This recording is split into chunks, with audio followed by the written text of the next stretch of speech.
On this episode of Bite Sized, we are watching and discussing the 59th scene of the movie Twilight. For those of you watching along at home, that's from 1:33:40 to 1:35:04. And now, on to the episode.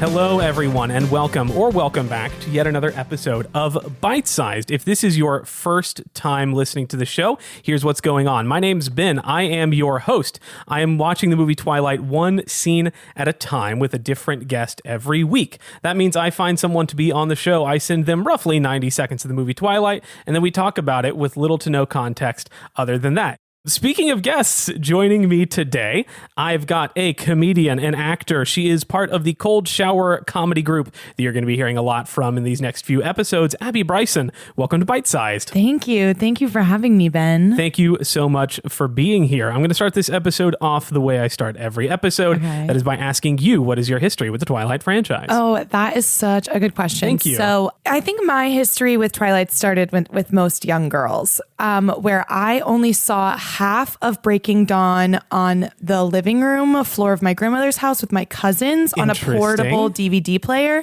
And then I didn't touch the franchise again until about 2 years ago when I saw at the Music Box, they do a series called Rated Q where they hit queer cult classics. And my roommate, who is drag queen, was performing for that. And then that was the only time I've ever seen Twilight in its entirety. And then that's and then here the hell we are. Okay, so much to dissect there. Yeah, kind of. Let's start from the beginning. Yeah. You were a young person, as you say, a young girl when Twilight was first hit and was huge. Yes. How did you sort of not get into it? I was obviously now I drink beer and have blonde hair, so I'm not like other girls, just like Bella Swan. Yes, and so I've always been like that, and so I never really was into One Direction. I was never I liked show tunes. Yeah. And I liked going to dance class and I played softball. And so anything that was meant for teen girls, I was I'm not like that. Okay. But I was not cool. It was not best of both worlds. Okay. Sure. Yeah. I mean, yeah, no, that's fair. I feel like I know a lot of, or at least when I almost said the phrase, I know a lot of teen girls. Hey, and that's none of my business. I currently don't, but I used to. I'm sure. When I was also a teenager who were into things like show tunes and dance class. So yeah. Give yourself a little credit. You were kind of like other girls. Yeah, no.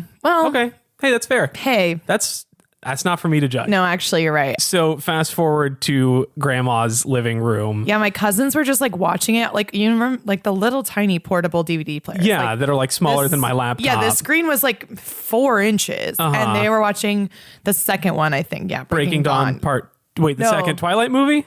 Yeah, which one is that? So that'd be New Moon. Maybe it was New Moon. But it was what year was this? Oh my gosh. New Moon came out in 2010. So I would have been 12. So yeah, maybe 2011-ish if we would have had it on DVD. Yeah. Yeah. 2011, maybe 2012. So they were literally just watching it. And then I just came and sat with them for a few minutes and probably watched half an hour in the middle of it. And then I was like, I can't do this. So you then came back around sort of to it a few years later, a couple years ago. Yes. How did Twilight, the first movie, strike you as an adult? Okay, so picture this. I'm in a sold out Music Box for the viewers at home. It's an old school, vintage style movie theater that seats 700 people. Yeah, for the viewers at home, it looks a lot like the movie theater that we see in one of the flashbacks in Eclipse. That's a good point of reference for Twilight so there fans, you go. But continue. So there you go. Yeah. And it is me and 699 lesbians. And all of these people have this movie memorized. It is cult fan following type of viewing. And so I was I was excited. I was this is kind of a really fun way to view this movie. And then the edible hit, and then everybody starts quoting the movie, and people are screaming at the screen. It was very Rocky Horror style. It was really fun. Yeah. And I was so why is this the best movie that's ever been made? And how come I've never seen it before? But I think it was exclusive. I don't think I would have felt that way at 13. I think I had to experience that at 25. To the scene, a brief overview, and then we'll get into the details of it. We're at the hotel where we spent pretty much all of the last scene.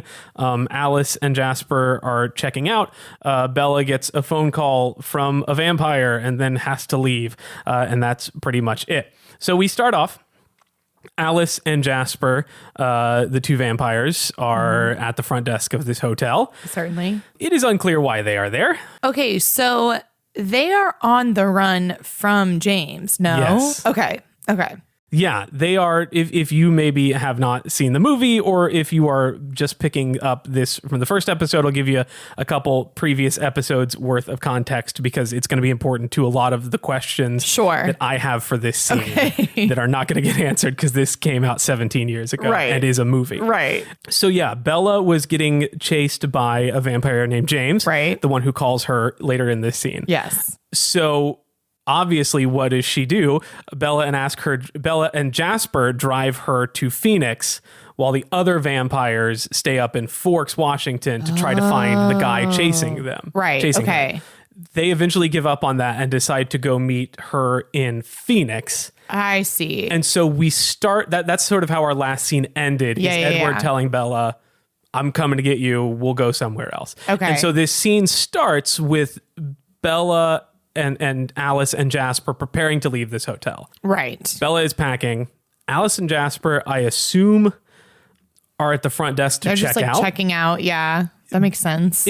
Okay. I'm glad it makes sense for you because it makes no sense for me. Well, I feel like they kind of like are acting like her guardians. Yes. And yet, I am no security expert, but I'm pretty sure the one rule of protecting someone is never leave them alone. Yeah, actually, that's actually probably true. And so the fact that both of them are at the front desk, a very busy front desk. Yeah, for Phoenix, Arizona in the middle of the day. Yeah, in the middle of March.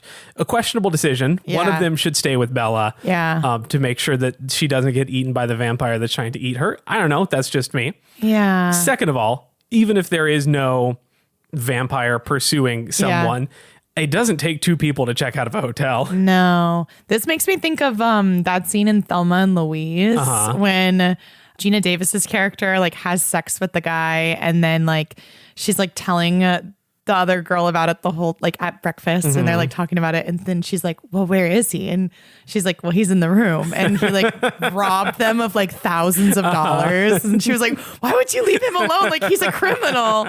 Yeah, that's kind of the vibe here. Yeah.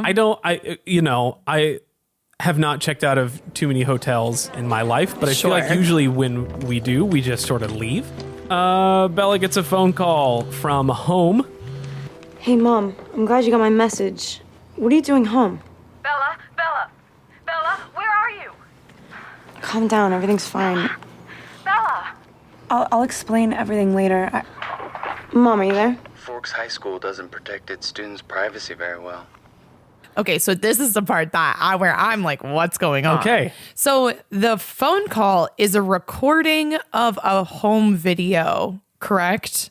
I don't remember because we haven't gotten there yet, and it's been a while since I watched the whole movie, but I think you're right. Because it's not like her mom he doesn't have like a knife to her mother's throat.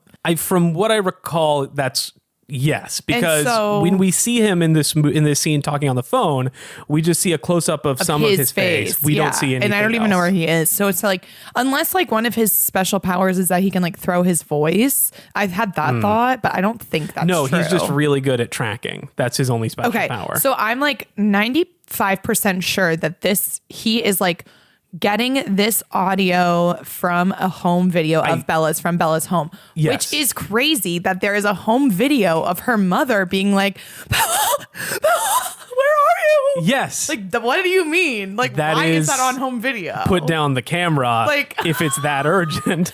Like, who's recording? Like, where did we get what's the context of this home video? I know. And we're not going to know for a couple more scenes. That's crazy. James is calling Bella's cell phone from home. Right. I have to take these one at a time or I'm going to overwhelm myself. Okay. It starts with Renee's voice. Right.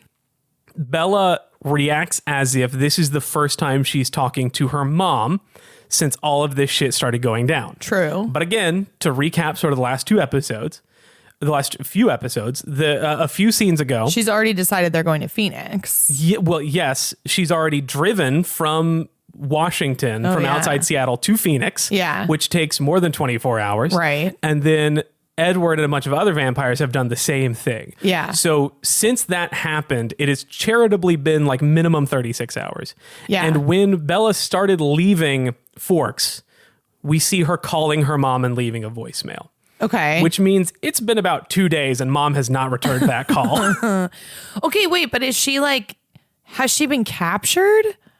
Who, mom? Yeah. I don't think so. By like any of the vampires? Like, no? No, I don't think we see her again in this movie. Okay. I agree. That's what I was thinking. I don't think she like comes back. No. To be fair, my mom and I don't talk on the phone for many weeks. So mine it's kind of like... But to be fair to my mom, and I'm assuming your mom, if I left my mom a voicemail, if I had just moved across the country from my mom and left her a voicemail and said, I'm coming home, she would probably be like, hey. She would probably get back to me that same day. Yeah. Especially because later in this scene, this is why I'm not sure if it's a recording. Because again, mom says something on the phone that would be crazy for her to say on a home video recording. Right. Because she's interrupted by James, who starts it off by saying that Forks High School doesn't protect its students' privacies very well. Right. Why would Forks High School have this Phoenix address on file if the movie starts with Bella's mom moving out of Phoenix and Bella moving to Forks? Oh, wait. So Bella's mom doesn't live in Phoenix anymore? No, but apparently she still has a house there. Where did they move? Florida. Okay, so now it's about me, by the way. Jacksonville, to be specific. Okay, so now it's about my grandma, by the way. Bella lives in Forks. Yes. Her dad lives in Forks. So, her mom now lives in Jacksonville. For some reason, Forks High School knows the address in Phoenix where they used to live. Well, that makes sense to me because it's like that was her most recent address.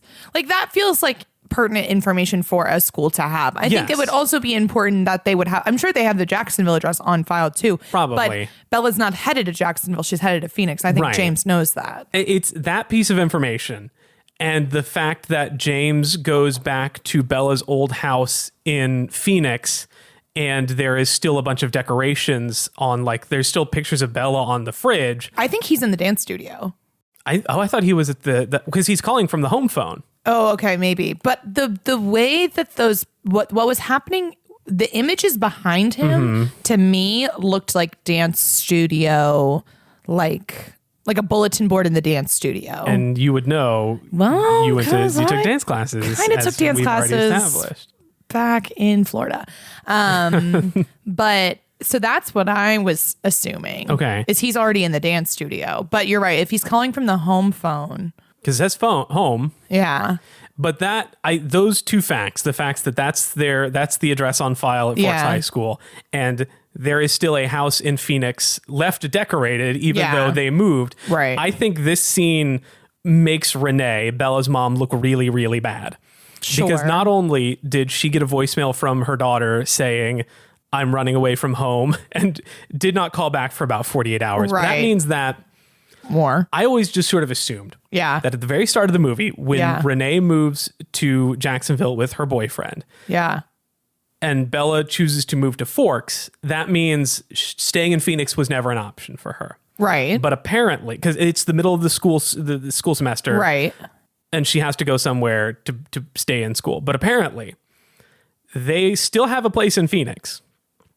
So at the beginning of this movie, before the beginning of this movie, when deciding to move to Jacksonville, Renee was given the two options of moving to Jacksonville with her boyfriend, and keep for a few months in some apartment that they're renting, or let him to move to Jacksonville by himself for a little bit, and she stays in Phoenix so that her daughter can finish out the school semester without having her entire life disrupted. Right. And she chose her boyfriend with the baseball. And girl, me too, because you know what? Say it. You had sometimes Yeah. a man's going to take precedent over your daughter. You know what I mean? I'm never going to be able to relate to that, but please continue. No, because I think that like, Abby's daughter, as if you're a listening woman, to this 18 years from now. as a woman, you are less intelligent, less skilled. Great, cool. Okay. You don't quite have the life skills of a man, especially a minor league baseball player. So it's important to stay with him so that he can continue to take care of you. Yeah. What is surprising to me is that these people have been around for hundreds of years. This like can't be the first time that this has happened. Yeah, well, it seems like this is the first time that they've had to like protect a human. But like that doesn't feel logical. They've basically spent like the last 100 or so years pretending to be high schoolers, most of them. So just every 4 years they move to a new town and start over. And that's just sort of their answer to every problem now is just move to a new school and enroll in a new high school. But that can't work for Bella. And they do not know what to do. Yeah, but like I just like the fact that they've none of them over hundreds of years, at least all 100 years, like nobody has felt this much of a connection to a human. But like now we have. Like I'm like it would make sense if this never happened, but it also would make sense. It makes more sense to me that this would have happened before, and they would be like, it had. We would know what to do. Yeah, but they don't.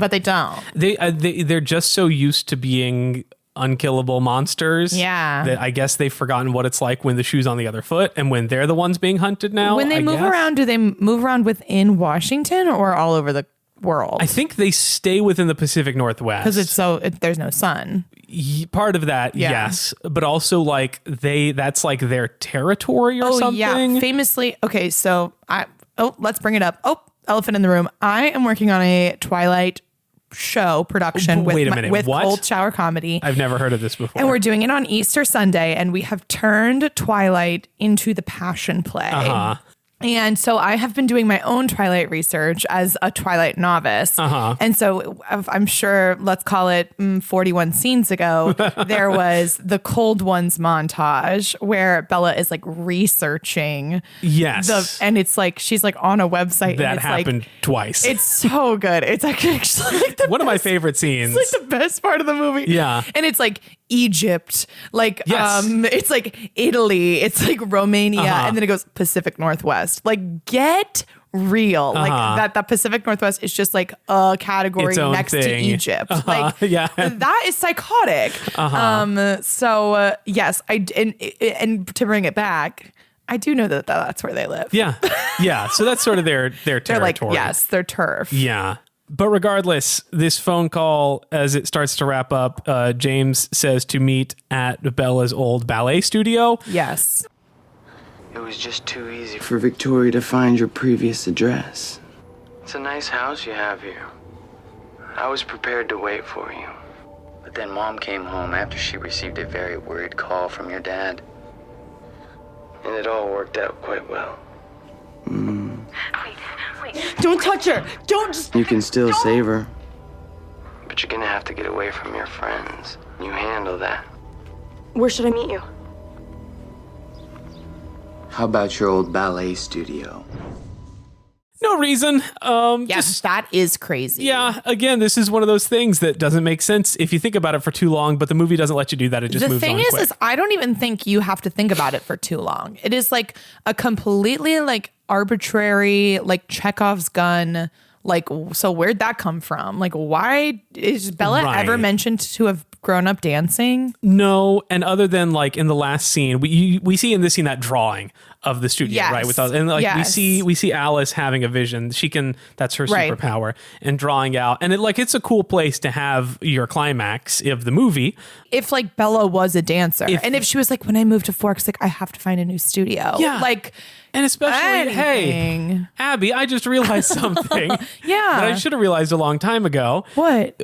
We spend so much time earlier in this movie establishing that Bella is the clumsiest person to have ever walked the face of the earth. Oh, yeah. There is no way the world's clumsiest girl has a beloved ballet studio where she spent a lot of time. Right? Okay. Well, to be fair, I have a beloved ballet studio where I spent a lot of time. Yeah.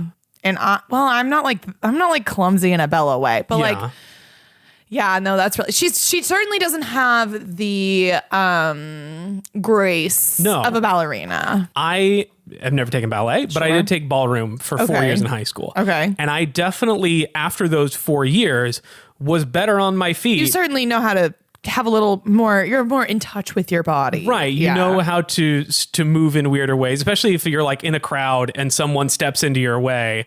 You can use sort of a dance type move to get out of their way very quickly. And even if like, so it's like a double-edged sword. Where it's like a double-sided sword. Dangerous. Where it's like either this ballet studio, her old, quote unquote, old ballet studio is not important to her. Yeah. So it is like, why did he pick this place of all places? Because she like, maybe she took class when she was like 4 years old and that's kind of like it. Right. And she like, you know, was like took a couple years of dance class and it didn't mean anything to her. Or this was like where she grew up. This was her second home and that should be more a part of her personality. Right. So it's like, whichever way is true, that is wrong. It's sort of a failing on the part of the screenplay here that it just does not make sense at all. How about your old ballet studio? And I'll know if you bring anyone along. Poor mommy would pay the price for that mistake. Bella is told that if she wants to save her mom, she should go to the ballet studio alone. Yes. So of course she does. She just sort of sneaks out of the hotel and sees Alice and Jasper again. They have not moved at all. No. Still a very busy front desk. Yeah. These vampires, for all their heightened senses of smell and hearing and they seeing, should like be like, wait, she's moving. Like, right. You should know.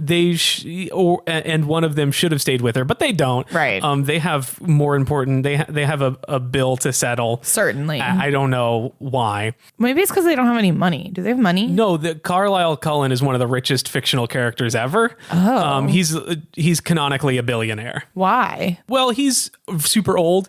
Okay. And so he's just made a lot of good investments and stuff like that. That's crazy. Bought some stocks early on and has some old bank accounts and can collect the interest and whatever. He's just, Okay. That makes sense. He bought land a long time ago. Yeah, I guess. That sort of thing. Yeah. He's insanely wealthy. And now he's a philanthropist. Yeah, he's a doctor. Yeah. Yeah.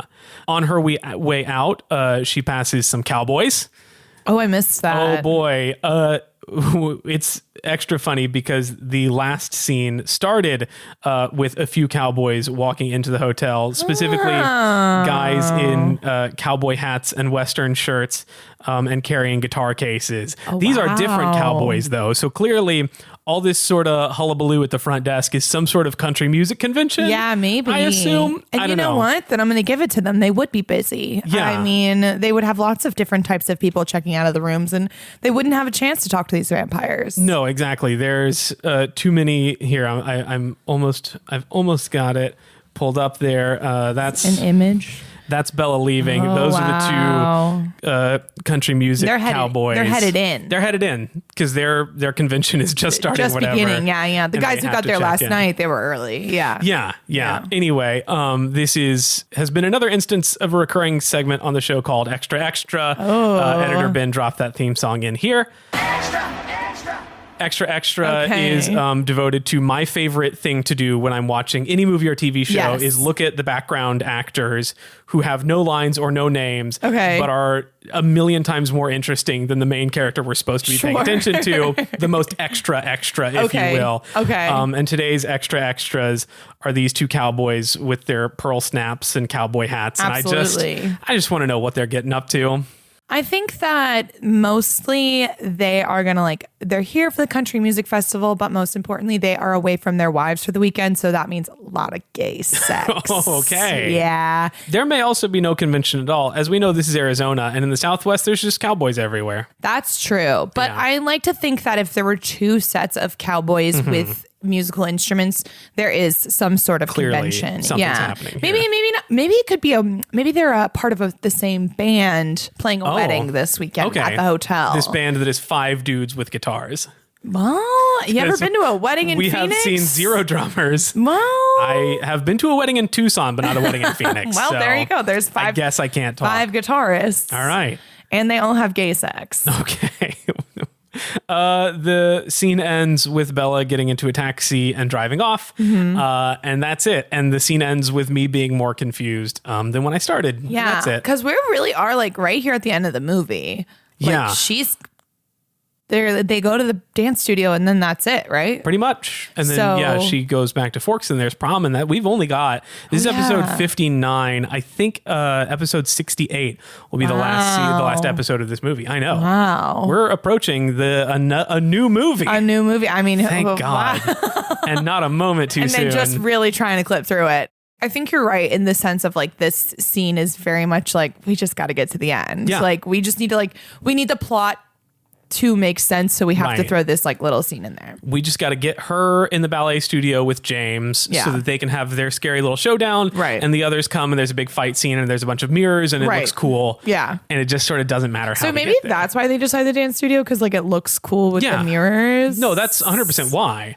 They just don't do a good job They of just justifying there's no like backstory there. Right. Maybe there is in the book. Right. But not in this. Certainly not in this 90-second movie clip that we saw today.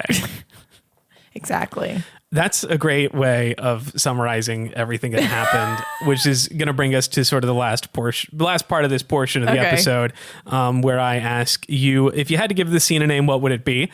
And this is also going to be the name of the episode, so please make it good. Okay. Remember? It's and I really need you to capture this in text. Okay. I'm scared. Bella. Oh, Bella. Okay. I'm going to just type Bella ?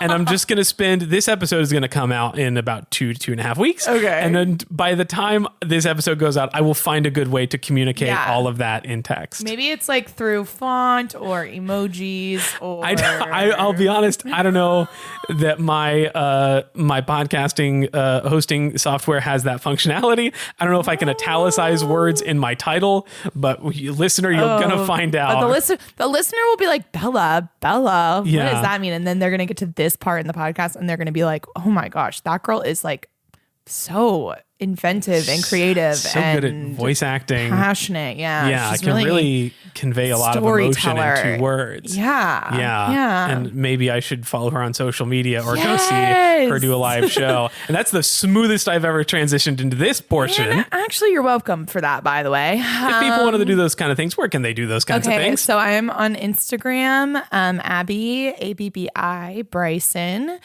And you can also follow Cold Shower Comedy. And on Instagram, we are Cold Shower Girl Comedy. Because Cold Shower Comedy was already taken. And Cold Shower Boy Comedy is a different show. Well, certainly not one I want to go to. So we're Cold Shower Girl Comedy. And we have a show coming up at The Annoyance, on The Annoyance main stage on April 20th, which is Easter Sunday. So if you are familiar with the, there is a church in Canada called Church of the Rock. Yes. And they do pop culture passion plays that are, well, I'll just call it what it is, psychotic.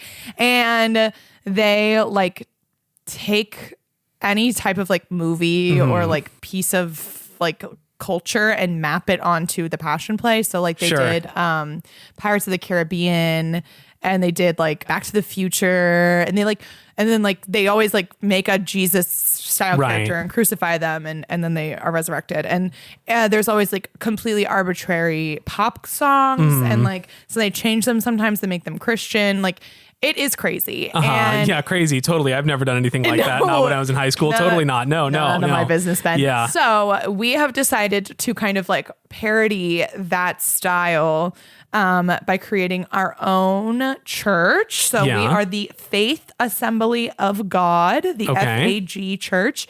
And we are here to produce the story of the Passion Play, the death and resurrection of Jesus Christ through the Twilight lens and universe. So we are currently writing it right now. I was actually working on it this morning. And it is actually insane. And so it's going to be really silly and fun. So it'll be the Cold Shower Girls. There's 4 of us, which you will be you'll be hearing from the other 3 shortly. Podcasting with soon. And then Neutral Gina, who is my roommate, who is drag queen, and then some other very special guests from the Chicago comedy scene. So we're very excited for the absolute mayhem that will ensue. It's like big production. That all sounds very exciting. Like I'm talking smoke. I'm talking dangling bodies. I'm talking sparkles. I'm talking full band. And by full band,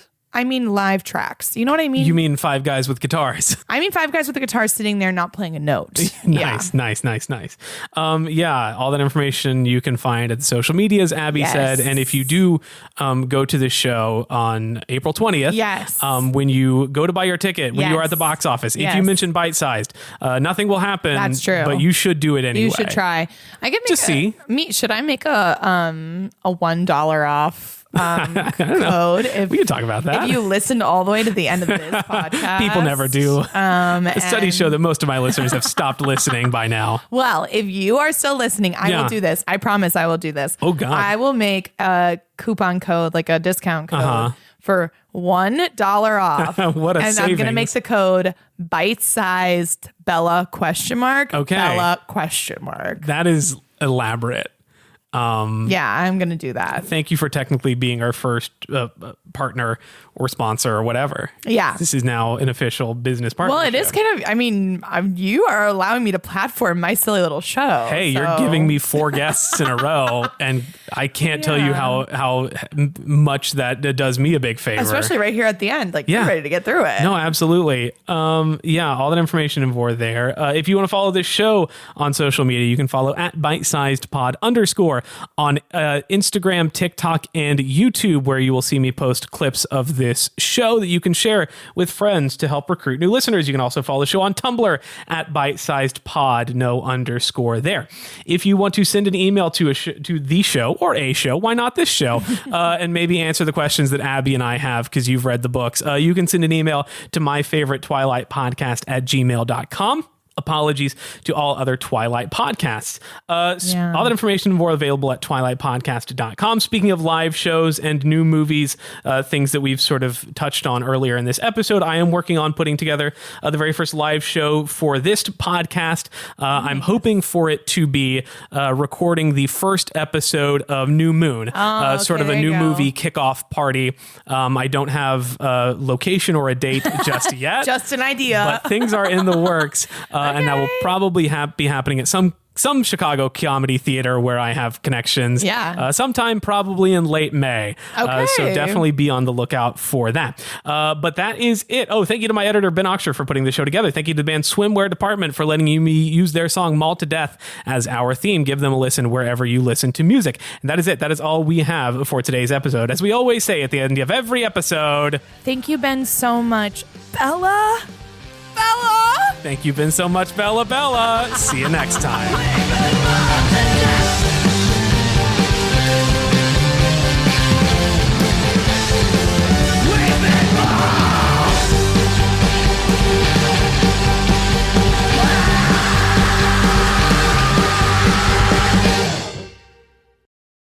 Bella,